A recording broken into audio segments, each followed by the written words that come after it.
So, longer drive than I anticipated with the visibility and things of that nature. So, I apologize. This is part of the reason the video is coming out so late tonight.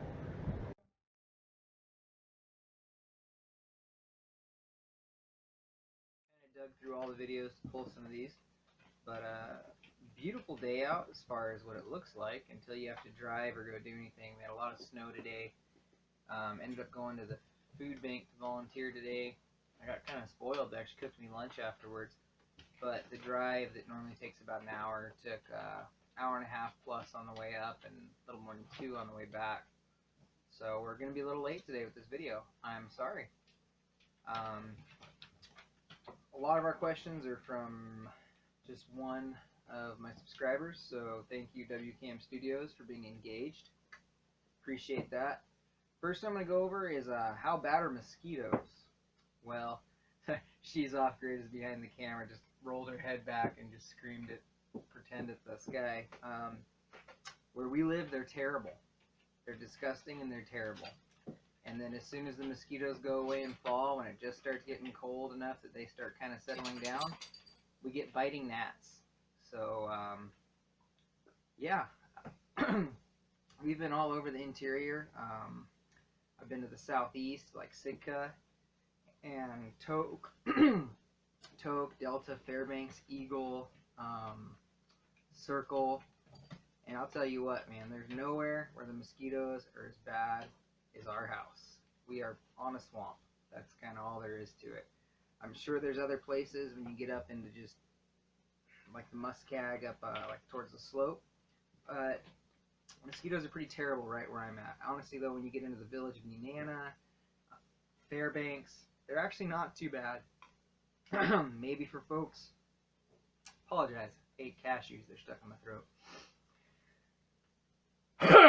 But for the folks that aren't used to them at all, you might say they're bad other places, but most of the state, they're not too terrible, and as soon as you get a little bit of a wind, they go away. DEET works pretty well, not a problem. There's also a citronella-based spray that we've had good luck with. So, but mosquitoes are terrible here.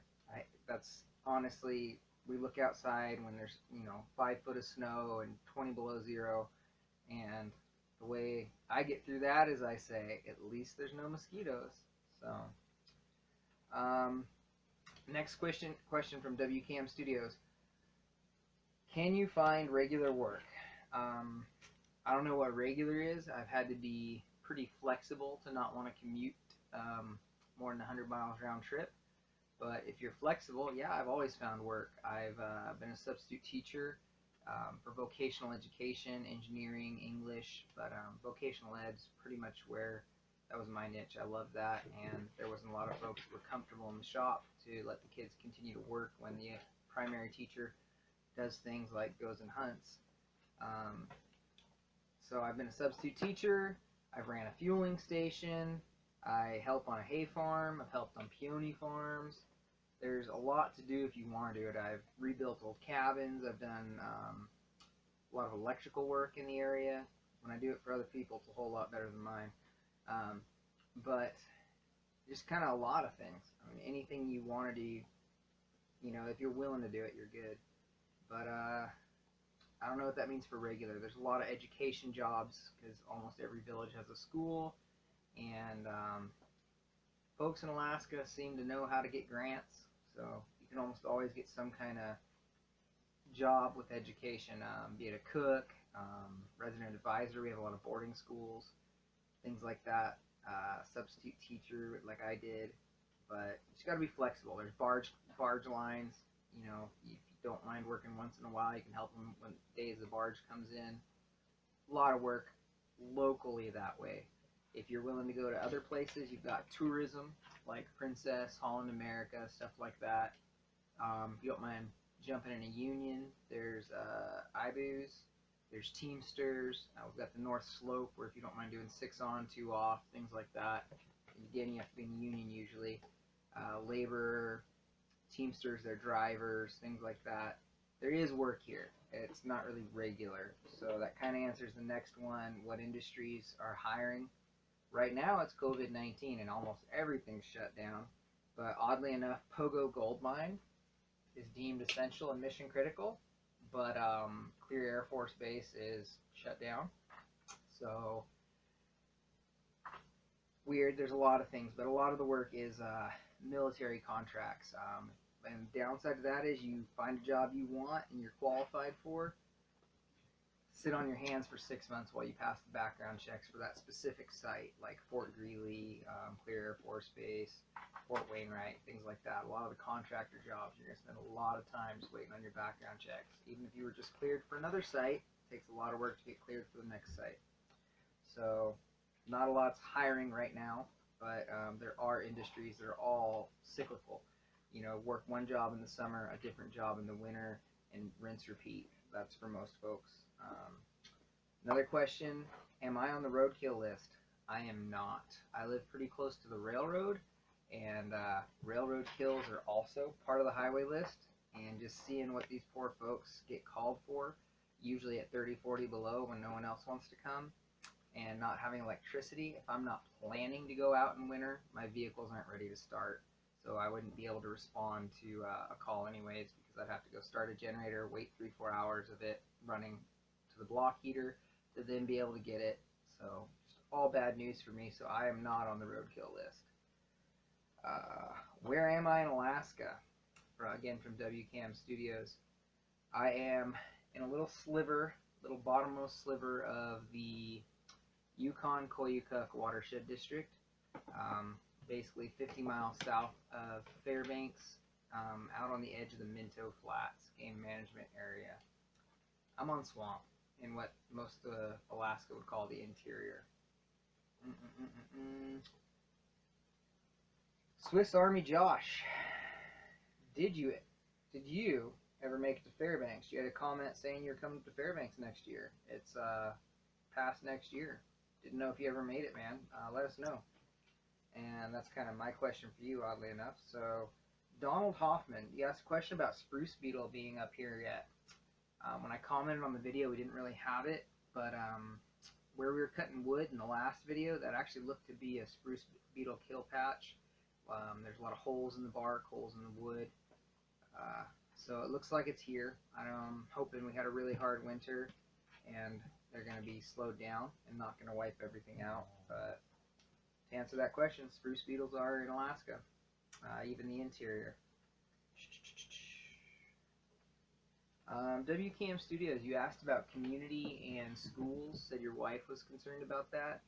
Really depends where you are and how involved you want to be in.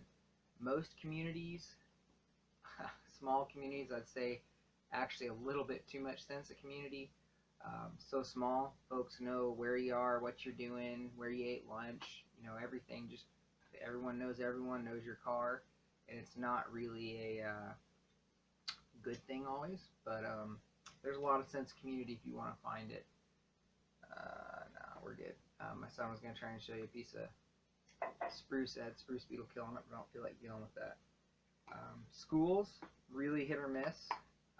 We homeschooled for a long while, and then when our son went to go to public school for things like music and things like that, he tested way far ahead of where he was in homeschool, like 3-4 grades higher, so that doesn't give me a lot of faith in the schools. I don't know if that's just schools here or the whole nation, but again, not being in public schools until that moment, and we're back to homeschool now. I can't say a lot for the schools. There are boarding schools in the state, Mount Edgecombe, Nenana, and a few other ones, and if you don't live near one of those schools, there are programs in the state where your kids can go to those schools if they need to be in a program with, say, higher math, engineering, or sports teams that aren't local. So there's stuff like that, but I wouldn't recommend that. You know, kids need their parents. Teku Mase, I'm probably butchering that, but you asked a question about how did I financially prepare for this journey. I sold a house in California. It didn't really come out too far ahead, but enough that I could kind of hang out for a little bit in Washington and prepare for this. I bought my land sight unseen from the state of Alaska. as a non-resident, you can't participate in the auction, but you can get over-the-counter sales. Typically only garbage or overpriced stuff is left at that point. Now that I live here, I know that.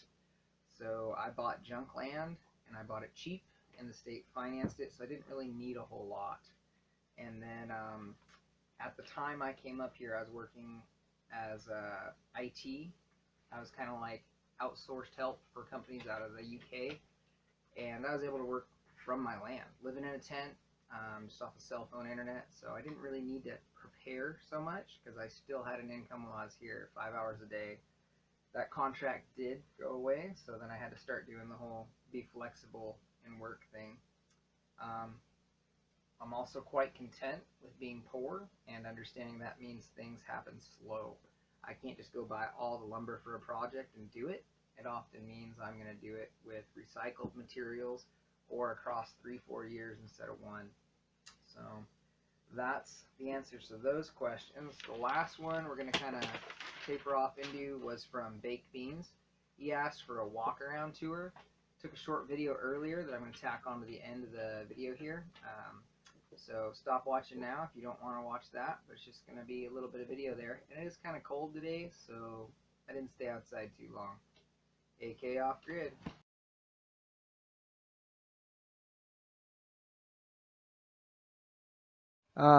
Without going all over the place, I did a little time lapse walking home, but that is what is left of or in building our shed. Used to be a greenhouse, but we started throwing tin on it. There's our chicken house, insulated R19, does real good. The honey bucket room, the Arctic entry, and the current state of our house, not yet done. There's our bathhouse, creeks beyond that, and I think Bjorn's hiding behind the firewood. He's that lighter color brown log. And we just sledded in a bunch of stuff, mostly water, old coffee cups out of the car, and we got this old cooler at a transfer site. We're going to use it to make a giant incubator. And our panels, which aren't doing too well right now because there's no sun, so we're running the generator. Not that it's too terribly fancy. You get to see my dirty dishes, but that's our sinkish creation. I've got an old ice box from RV that I ran the drain line out through the front wall. Our fancy indoor plumbing, a bucket under the sink, and I ran I don't know if you can see it there, little hose to a water tank upstairs. That's our gravity feed water system, so we have to haul water up there. Here's our starts for the garden. Trying to get a jump start. There's the stuff that she's off grid, our house plants. She overwintered. Our banana plant. And just kind of getting everything ready for spring. Maybe someday this snow will turn to dirt. That's our bathhouse out there. When the creek's flowing, we pump water from the creek and have a little propane water heater and can, with a lot of labor, take a shower.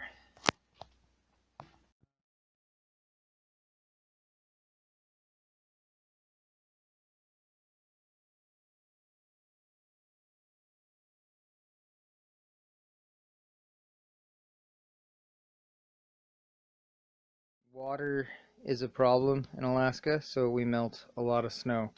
If you, even if you have a well, generally in our area, even down to 200 feet, you don't get drinkable water.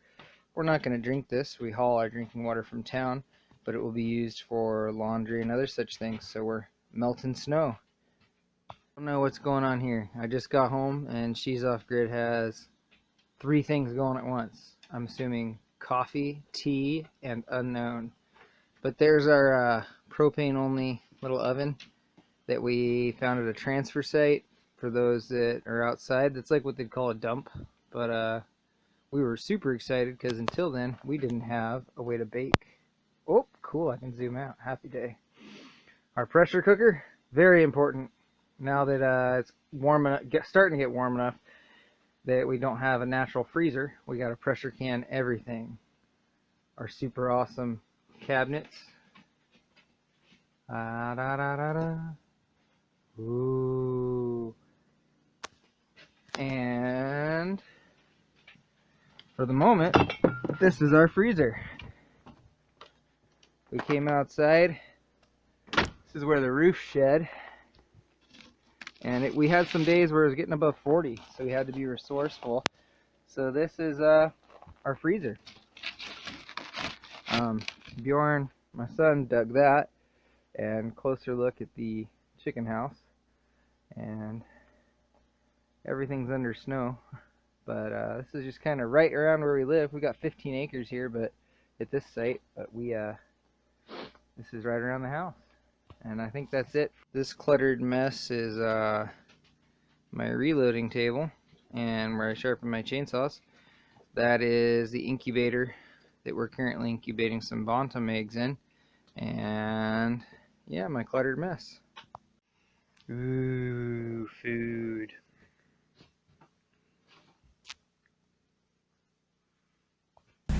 AKOffgrid. Please like, share, and subscribe.